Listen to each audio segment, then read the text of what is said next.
Bonjour et bienvenue dans mon deuxième épisode de podcast. Déjà, un grand merci. Vraiment merci beaucoup, ça m'a vraiment touchée parce que vous avez été nombreux et nombreuses à me dire que le premier podcast était cool. Donc je suis très contente que ça vous ait plu. Donc voilà, je suis là pour un deuxième épisode. J'ai à peu près tenu le rythme parce que ça fait à peu près un mois. Donc je suis contente. Voilà, donc un des trucs que je me souviens bien qu'il faut que j'arrête de faire, c'est des Alors je vais essayer d'arrêter de faire des toutes les 2 minutes. Si vous l'avez pas remarqué, si vous ne l'aviez pas remarqué, je suis désolée parce que là vous allez le remarquer du coup. Euh, bon, j'arrête. C'est parti pour ce deuxième épisode de podcast, avec ou sans eux. Je vais essayer de faire au mieux, promis. C'est parti pour les projets terminés. Alors, les projets terminés de février, ça va être une paire de chaussettes. Des chaussettes jaunes, évidemment. Ce n'est pas du tout la laine que je vous ai montrée le mois dernier, qui était celle-là. Oui. Donc non, voilà. En fait, ça va être un peu l'objet de la vidéo, c'est que finalement, tout ce que j'ai dit que j'allais faire, je ne l'ai pas fait. Je pense que ça va être souvent comme ça parce que je change beaucoup d'avis sur les projets que j'ai envie de faire. Donc voilà, il va y avoir des surprises chaque mois, je pense. En tout cas, je n'ai pas fait celle-là, mais elles vont venir sûrement à la fin de la vidéo parce que j'ai quand même envie de les faire, mais ça va être dans les projets futurs du coup. Je reprends mes chaussettes jaunes. Je crois que vous en avez parlé à la fin de la vidéo aussi du mois dernier que j'avais eu à Noël des pelotes de chez Bergère de France, Calinou. Du coup, voilà, c'est celle-là. J'ai fait ces chaussettes. C'est un modèle que j'ai trouvé dans le magazine The Knitter. Vous allez kiffer mon accent anglais. De novembre 2018. C'est un modèle de Rachel Coupé qui s'appelle Hild, les chaussettes Hild. Je vous mettrai tous les liens en barre d'infos et puis je ferai un petit article sur le blog avec tous les récaps, donc vous aurez tout. Je vais vous mettre une petite photo, d'ailleurs maintenant je sais le faire, donc voilà, je vais intégrer des photos là-dessus sur le côté du modèle d'origine. En tout cas voilà, c'est ça. Alors attention, parce qu'en fait ça fait partie aussi de l'achat du mois. Mes bloqueurs de chaussettes, je n'en avais pas, donc voilà, je me suis dit que j'en avais très envie. Et qu'est-ce que je vois sur Etsy? C'est bloqueur de chaussettes trop chou. Voilà, avec des petits moutons. Donc c'est en bois. Bon, la qualité n'est pas top hein. C'est hyper fin et puis ça bouge, mais ces petits moutons, j'ai totalement craqué quoi. C'est trop chou. Donc voilà, c'est mes bloqueurs de chaussettes. Je suis très contente. Je vous mettrai le lien. C'est une boutique Etsy, la Grave Store, qui vend ça. Je sais plus, je crois que ça a coûté une dizaine d'euros. Voilà. En tout cas, les chaussettes, elles sont là. Comme vous pouvez le voir, le modèle, il est vraiment très sympa. Enfin, je trouve que moi, je le trouve très très joli. Ce motif-là. À côté, il y a une torsade. Je vais peut-être vous le porter. Alors, mais comment vous montrer mon pied maintenant? Alors voilà, il est porté. Je ne sais pas si vous voyez, heureusement que je suis un peu souple. Donc voilà, il y a le modèle, il y a les petites torsades là sur le côté. Alors je crois que j'ai mal lu le modèle. C'est un modèle en anglais, hein, donc je pense que je l'ai mal lu. Parce qu'en fait, il y a quelques photos du modèle d'origine et je crois que les torsades s'arrêtent ici. Et moi, du coup, je les ai continuées jusque-là. Enfin bon, c'est très joli quand même, donc je suis très contente quand même, c'est pas très grave. Donc voilà, elles me vont, elles sont à la bonne taille. Qu'est-ce que je peux dire sur ce modèle? Ah oui, c'est une technique, j'ai commencé par en haut, par les côtes, et ensuite j'ai terminé en bas, donc c'est la cuff down, si je dis pas de bêtises, la technique cuff down. Le talon, c'est un talon plat tout simple dans le plâtron. En tout cas, il fallait le faire comme ça. Il fallait tricoter le dos en carré. Puis après, on relève on relève les mailles sur le côté pour faire le coup de pied. Et puis après, voilà, ça vous fait le, le talon. Merci. Je pense que je vais essayer d'en faire une prochaine paire en essayant de changer un peu de technique. Quitte à même commencer par le bas, je sais pas trop.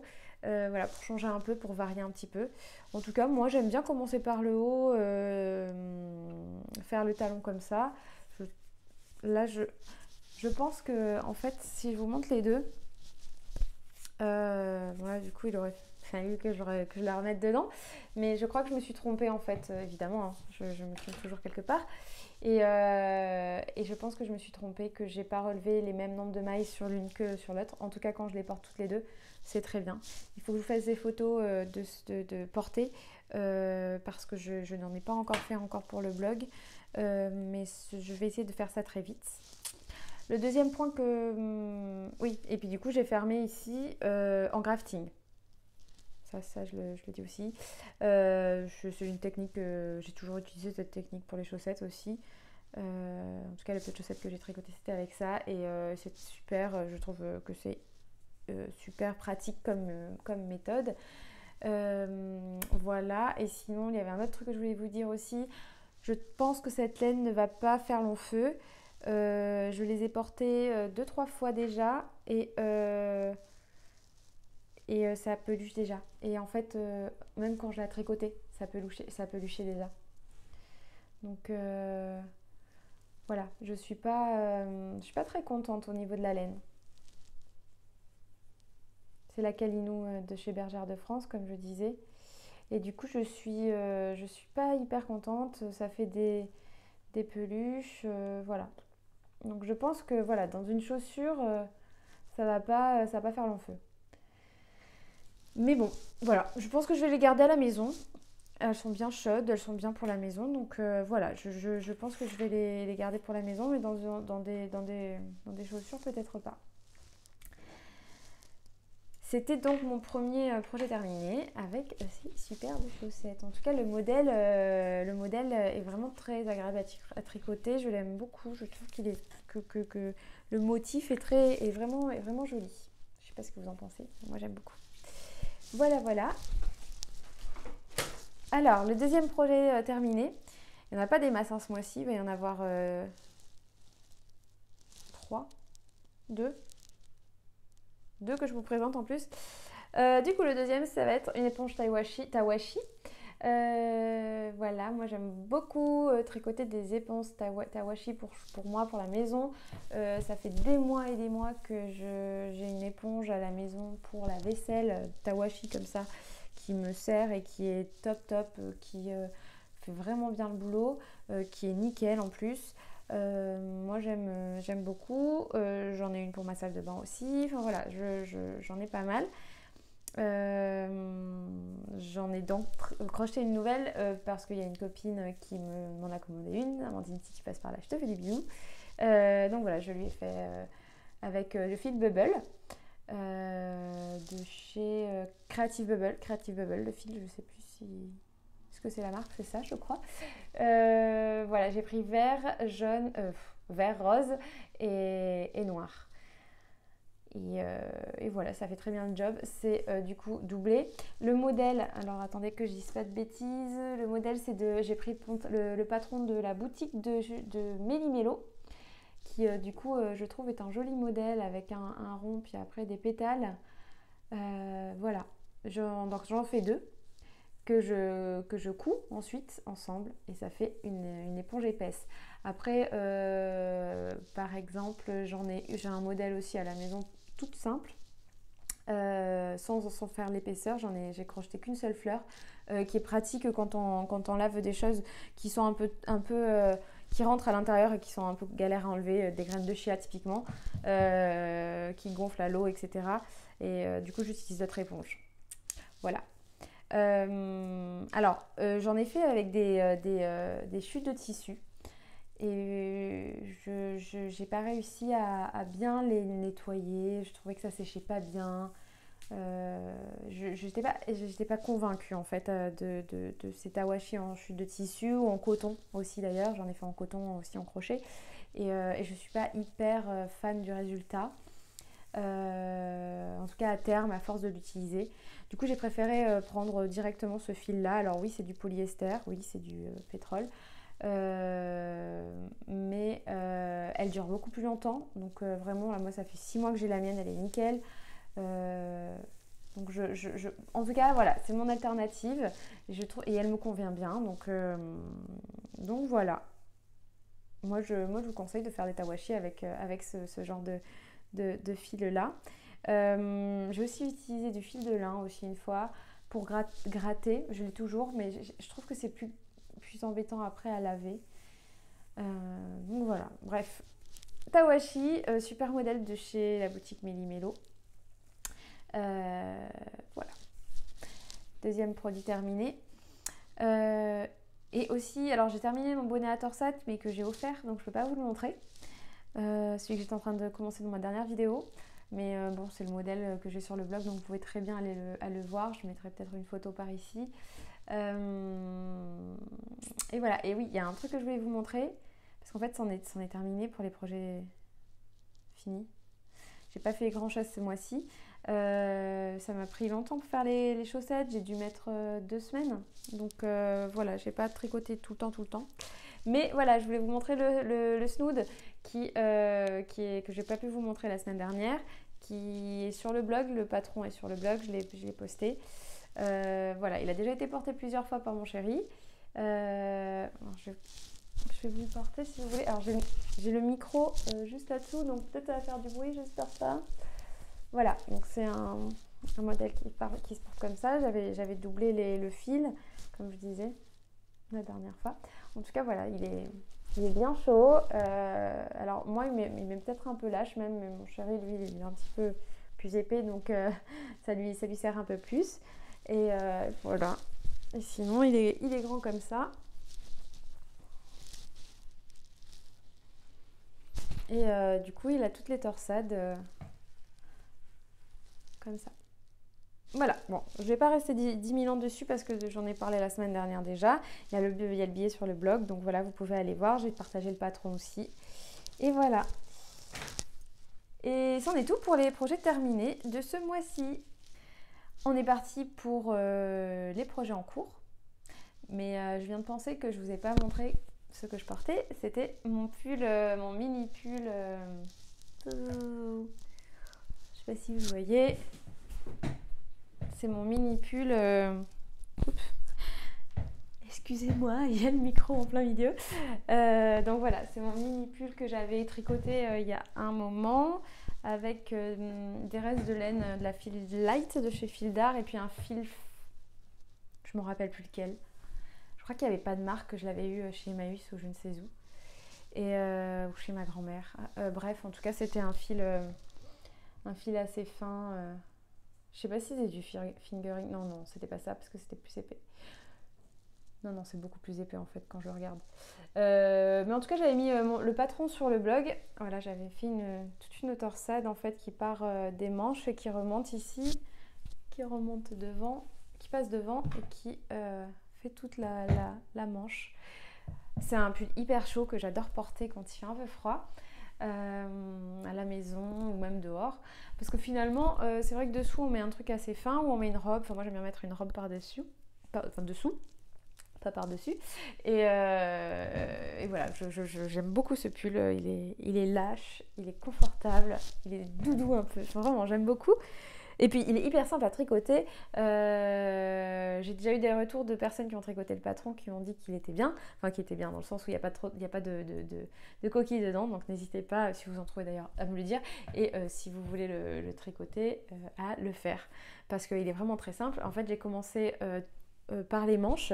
Et puis on fait le corps et on termine. En fait c'est en 2 fois, en une fois. On fait le devant et on fait le dos en une fois aussi. Et puis après on les coud ensemble. Voilà, par en bas et par en haut. Avec une torsade devant, mais pas derrière. Voilà. Donc voilà, c'était pour l'aparté. Je me remets, je me reconnecte pour la suite. Il faut que je vous montre les projets terminés. Non, les projets en cours. Et dans les projets en cours, il n'y en a qu'un seul. Vous êtes impressionnés. Mais je l'avais dit la dernière fois que je veux plus commencer plein de projets en même temps et je m'y tiens et je suis hyper fière de moi. Donc, j'ai un seul projet en cours qui est un peu long d'ailleurs parce qu'en plus, je l'ai recommencé 20 000 fois. C'est le châle Waiting for Rain de Sylvia McFadden que je tricote, comme je l'avais dit la dernière fois, en Malabrigo Sock. Je ne me rappelle plus de la couleur. Je crois que c'est Indiecita. Voilà. Je suis donc, je pense, un peu plus au milieu ou un peu avant. Et là, il y a la partie dentelle. Je vous mettrai le châle peut-être par ici. Et puis, du coup, il y a la partie dentelle. La dentelle, je la fais avec la Lamana Cousi, la Cousi de chez Lamana, qui est de l'alpaga, en blanc. Bon, j'ai longtemps hésité à mettre le blanc finalement. En plus, j'ai eu des retours de certaines personnes qui me disaient « Ah, ça va pas faire joli, nanani ». Et finalement, en vrai, j'avais que ça. Et puis, comme j'avais dit que je voulais pas acheter de laine, voilà, j'ai fait avec ce que j'avais. Il y a l'une d'entre vous qui m'a dit « Oh, du bordeaux !» Et j'ai trouvé cette idée merveilleuse parce que je pense que du bordeaux avec ce bleu, ça serait, du bleu violet en tout cas, ça serait vraiment joli. Mais j'en avais pas. Donc voilà, c'est du blanc. Et finalement, je trouve que c'est pas mal. Alors, pour la petite histoire, vous avez peut-être suivi sur Instagram mes histoires. Je l'ai... depuis tout à l'heure, je bouge le micro. J'espère que ça ne vous fait pas des bruits bizarres. Pour la petite histoire, j'ai détricoté ce châle 3 fois. La première fois, j'ai mal lu les consignes et j'ai augmenté juste 2 fois à chaque rang alors qu'il fallait... Non, j'ai augmenté 2 mailles, une maille d'un côté, une maille de l'autre. Et le deuxième rang, une maille d'un côté, une maille de l'autre. Enfin, je fais ça tout le temps en fait, alors qu'il fallait faire une maille d'un côté, une maille de l'autre. Le deuxième rang, 2 mailles d'un côté, 2 mailles de l'autre. Donc voilà, j'ai pas fait ça du tout, donc j'ai tout détricoté, j'ai tout retricoté. J'en étais arrivée à la dentelle, hein, donc ça m'a un peu gonflé. Mais c'est pas grave, je l'ai refait. Et arrivée à la dentelle, je fais ma dentelle, etc. Et je doute complètement sur le motif, en fait. Je trouve que ça ne ressemblait pas du tout à ce qu'il y avait sur le patron. Donc j'ai tout détricoté et j'ai tout refait. Sauf qu'en fait, c'est pareil. Là, je vous montre à l'envers, en fait. Hop, je vais vous montrer plutôt comme ça. En même temps, ça ne va rien changer. Mais voilà, je sais pas. Je vous avouerai que cette dentelle, elle me questionne parce que je vois pas forcément de motif. Mais franchement, quand j'ai eu fini cette dentelle, j'ai pas eu envie de recommencer. Hein, vraiment. Après, c'est ma faute. J'ai encore tricoté devant un film. Bref, j'ai dû sûrement faire des erreurs. Mais voilà, c'est pas grave. Il y a des petits trous. Ça fait joli. Donc, c'est ce qui compte. Donc voilà, j'ai continué mon petit train-train. Là, je suis en train de faire toute la partie où on raccourcit, etc., etc. Je monte. Il me manque encore, je pense, si j'ai bien compté, si je me souviens, 6 rangs avant de faire la deuxième partie dentelle qui va être plutôt sur ce côté ici. Il y en a 3 en tout, je crois. Voilà, j'espère avoir assez de fils pour terminer avec cette couleur. J'aimerais bien utiliser que cette couleur en fait, mais je pense que j'en aurai pas assez. Donc je passerai avec l'autre couleur que je vous ai montré la semaine dernière que je n'ai pas apporté. Bravo Caro. Mais voilà, je pense que c'est pas grave. Elles iront ensemble, donc je sais pas trop comment je vais me débrouiller si je continue cette partie avec celle-là ou si je continue jusqu'à la fin jusqu'à plus en avoir et puis après ce sera juste tout le contour qui aura une nouvelle couleur et c'est peut-être plutôt pas mal de faire comme ça. Je sais pas ce que vous en pensez, n'hésitez pas à me conseiller. Donc voilà, ça y est, c'est fini avec mes projets terminés. Ah non, mais attendez, je vous ai pas montré. Alors, où est-ce qu'il est ? Un projet terminé qui sort de derrière les fagots. Une petite théière. Voilà. C'est du crochet, hein, deuxième projet crochet. Il y a une fille qui m'a dit « Oh, enfin du crochet !» C'est vrai qu'il n'y a pas beaucoup de crochet dans les podcasts. Et moi, c'est vrai que je suis plus crochet l'été, plus que l'hiver. Je pense que c'est une question aussi de matière à tricoter. Finalement, on tricote plus le coton, et le coton, j'aime bien le crocheter, moi, plus que le tricoter, donc voilà. Bref, en tout cas, en plus du tawashi, il y avait cette petite théière trop mignonne. Je ne sais plus quelle est la créatrice. Je vous mettrai tout en barre d'infos et dans mon article sur le blog. Voilà. En tout cas, elle est trop mimi. Moi qui adore le thé, c'est très bien. Voilà, j'ai fait tomber ma pelote. Donc je vais la ramasser et on va passer au projet futur, aux envies tricot. J'ai hâte de vous montrer. Et on est parti avec les envies tricot, les projets futurs. Alors, qu'est-ce qu'il y a comme projet futur? Il y en a 3. Alors, on va partir... je suis dans mon trip châle en ce moment, donc on continue dans le trip châle. En plus du Waiting for Rain là, que je viens de vous présenter, j'ai envie de faire le Plumpy d'Andrea Mori. J'ai déjà acheté le patron et j'ai déjà acheté la laine. Oui, voilà, donc je vous ai dit la dernière fois, oui, je veux faire en fonction de mon stock de laine, je veux pas acheter plus de laine, blablabla, blablabla. Oui, c'est toujours le cas. Sauf que j'ai vu le podcast de Liz Taylor il y a un moment et du coup elle le tricotait.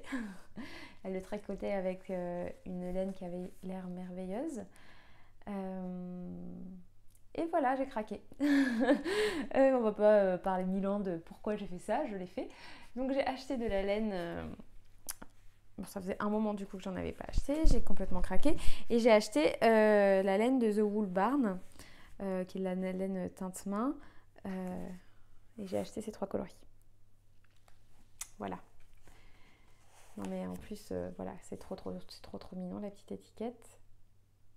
Moi qui adore tout ce qui est petit mouton. Attendez, j'essaie de faire le focus. Mais ça ne marche pas. Enfin bref, en tout cas, il y a 3 coloris. Alors, qu'est-ce que c'est que ces coloris? Le coloris le plus clair, celui-là. Attendez, je regarde en même temps le nom pour pas vous dire de bêtises. C'est la couleur Sand. Ça, c'est la couleur Wild Berries. Et là, c'est la Misty Mauve. Voilà. Je vous mettrai tout en barre d'infos de toute façon. Donc voilà. Ça, c'est... Et puis du coup, qu'est-ce que c'est comme laine? C'est la laine de Wool Barn, mais c'est les écheveaux de la Cashmere Sock. Donc elle est super douce. C'est du mérino mélangé à du cachemire et du nylon. Il y a 10% de cachemire, 10% de nylon. Et voilà, je suis hyper fan. Je les trouve vraiment très jolies et hyper douces. Par contre, j'ai été un peu déçue parce que en fait, c'est pas du tout les couleurs que j'ai vues sur le site. Alors, je sais pas si c'est mon écran ou voilà, c'est pour ça que j'aime pas trop commander en ligne parce qu'on voit jamais vraiment bien les couleurs, etc. Mais en fait, moi, je voulais du rose. Il faudrait que je vous mette la photo de comment je l'ai vue. Mais ça, genre, je sais plus laquelle des deux. Je crois que c'est celle-là sur le site. C'était plus du rose poudré. Ouais, plutôt rose poudré orangé. Mais ça partait pas du tout là, sur ce violet, quoi. Donc là, ça fait vraiment très violet. Après, j'aime beaucoup le violet, donc ça ne me dérange pas. Mais sur le coup, j'étais vraiment déçue parce que j'aurais préféré d'autres couleurs. Mais bon, c'est pas grave, elles sont quand même très très jolies. Alors, c'est des laines qui coûtent cher. Les laines teinte main. Voilà, j'avoue que moi, j'en achète très rarement par rapport à ça aussi. Parce que voilà, il faut quand même avoir les moyens de les acheter. Je crois que d'ailleurs, Yarnflex a fait une vidéo récemment où elle parlait de ça. Personnellement, ça reste un plaisir assez rare. Mais je pense que ce sera juste... il faudrait juste avoir une consommation plus réfléchie avec...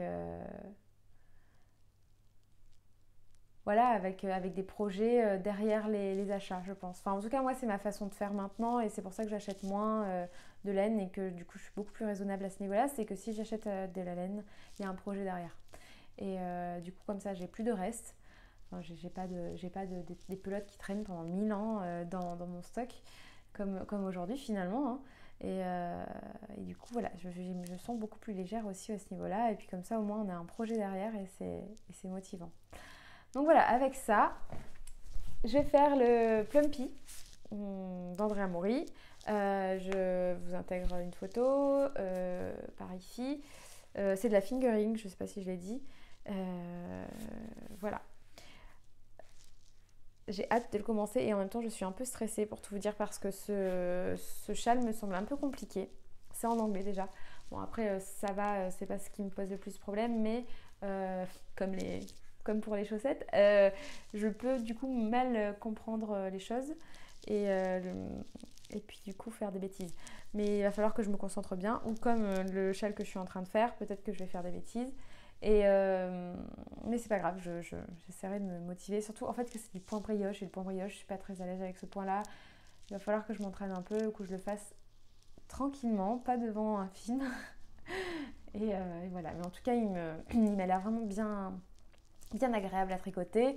J'avoue que quand Liz Taylor en parlait, elle m'a trop donné envie. Donc voilà, j'ai bien hâte de le commencer.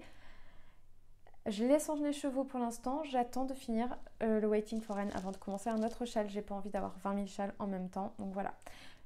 Je vous avoue que je vais peut-être commencer un autre projet plus rapide à côté du châle parce qu'il est quand même assez long à tricoter. Et puis c'est du point mousse le plus régulièrement. Donc c'est un peu chiant au bout d'un moment. Donc voilà. Et ce serait peut-être le projet suivant. Ça fait très longtemps que je veux le tricoter. C'est le Paris Béret d'Alice Hammer que je vais tricoter avec un mélange de la droguerie avec de l'alpaga et de la plumette. Et moi j'ai choisi ces coloris là. Alors c'est quoi comme coloris? Et que je vous dise pas de bêtises. Le coloris églantine pour l'alpaga 729 et le coloris danseuse en tutu pour la plumette qui est le 844. Voilà, j'ai craqué hier en fait pour tout vous dire. Je suis allée là-bas et je les ai achetés et je trouve la couleur super jolie. En fait, j'aime beaucoup moi le rose poudré comme ça. Et je pense que ça va être très joli pour le béret. J'aurais pu le faire rouge, j'ai beaucoup hésité avec le rouge. Mais j'avais déjà fait un béret rouge, donc voilà, le rose, ce sera bien. Puis ça ira bien avec le châle que je suis en train de faire, je trouve. Ces deux couleurs d'ailleurs, j'étais en train de... En voyant la couleur, la pelote tout à l'heure à côté de lui, je me disais que ça aurait été sympa de mettre finalement de la plumette ici en rose. Enfin bon, pour une prochaine fois peut-être. Non, je vais pas le redétricoter une millième fois, ça suffit. Donc voilà, avec ça, je vais faire le Paris Béret.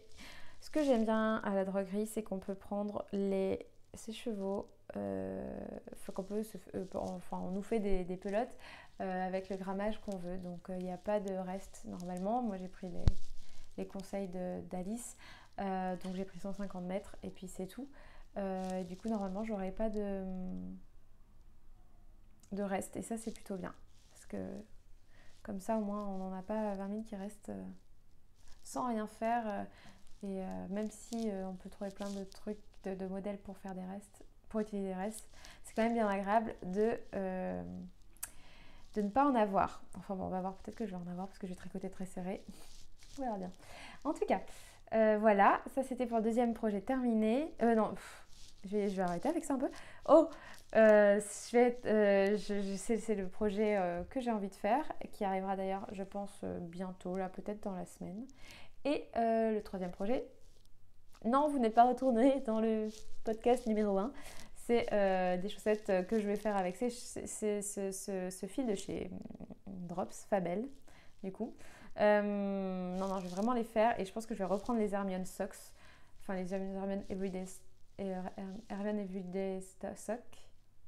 Oui, ça va, mon accent anglais est pourri, je le sais. Vous avez compris, je suis sûre que vous voyez le modèle dont je parle. Si vous ne le voyez pas, je vous le mets là. J'avais déjà commencé en fait ce modèle avec ce fil là, je ne sais plus pourquoi je l'avais arrêté, il avait été dans un coin, je l'avais oublié. Bref, du coup je vais le reprendre parce que c'est un modèle très sympa. Par contre je sais pas d'ailleurs si il se tricote d'en haut, en bas, je sais plus. Bref, tant pis, c'est pas grave, je vais quand même le faire parce que j'ai envie de le faire.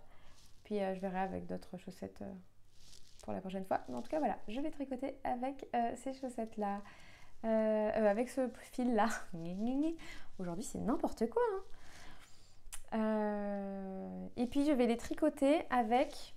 Hop, hop, hop, je voulais vous les montrer parce que je les ai eus il n'y a pas très très longtemps. C'est les aiguilles... alors mince, elles s'appellent comment? Je l'avais noté pour vous en parler parce que je les trouve trop bien. C'est les Knit Pro Zing qui sont en métal. C'est près du micro, c'est pour ça que je fais ça. Bref, ça a dû vous tuer les oreilles peut-être, c'est cool. Bien Caroline. Donc voilà, je voulais vous en parler parce que en fait je les avais achetés pour faire un très très très très grand châle une fois. C'est pour ça que le câble, je pense que c'est le 120, je sais pas, 100 ou 120. Donc c'est pas hyper pratique pour faire des chaussettes. Il faudrait mieux acheter un petit câble. Mais en tout cas, j'aime beaucoup tricoter les chaussettes avec elles. C'est ce que j'ai utilisé pour faire les Hild. Et voilà, je trouve qu'elles sont hyper pratiques, elles glissent vraiment bien. Là, c'est des tailles 3, mais j'ai les 2,5 aussi qui sont rouges. Ils font toujours des jolies couleurs, je trouve. Moi, j'aime bien quand c'est coloré. Parce que moi, j'ai le coffret Dreams qui se fait plus, en bois, coloré, qui est trop beau, que j'adore, et avec lesquels, finalement, j'ai jamais eu de soucis. Parce que là, je ne sais plus qui j'entendais qui parlait de ça et qui avait des soucis avec les Yaya ou je sais plus. Bref, en tout cas, j'entends pas mal de retours de soucis avec d'autres marques. Et bon, à part une ou deux fois, peut-être 2 fois, je me suis assise sur mes 2,5 ou mes 3 ou mes 3,5 en bois et je les ai cassés. Mais voilà quoi, et je les ai cassés en plus, je les avais cassés vraiment dans la partie bois quoi, donc c'était vraiment pas de la faute enfin à part si vraiment le bois est pourri, mais voilà, c'est quand même je pense que c'était parce que j'étais vraiment trop lourde sur l'aiguille. Voilà, donc je vous les recommande. Moi je trouve qu'elles sont très bien, j'ai pas de problème de câble. Là ça glisse bien, donc voilà, franchement elles sont top. Et puis voilà, c'est tout. Je crois que j'ai fait à peu près le tour des projets du mois de février. Si j'ai un envie de tricot aussi, c'est des gilets, un gilet, j'ai envie de faire un gilet. Je sais pas encore lequel, mais je sais que j'ai envie de faire un gilet. Alors comme j'ai encore pas mal de laine de chez Drops et certaines de chez Fil d'Art aussi, enfin je vais voir un petit peu mon stock, mais j'aimerais bien faire un gilet. J'ai vu des nouveaux, sur le site de chez Drops, là, des nouveaux modèles là, qui avaient l'air sympas. Je crois que c'était dans la nouvelle collection printemps-été. Et je crois que j'avais certaines pelotes qui iraient pour les faire. Donc je vais voir un petit peu et je vais peut-être en faire un là-bas. Je vous le dirai, de toute façon je serai au courant et puis j'en parlerai pour le mois prochain. En tout cas, je vous fais de gros bisous. Je viens de me rendre compte que je ne me suis même pas présentée au début de la vidéo. C'était Caro Folies. À vous les studios.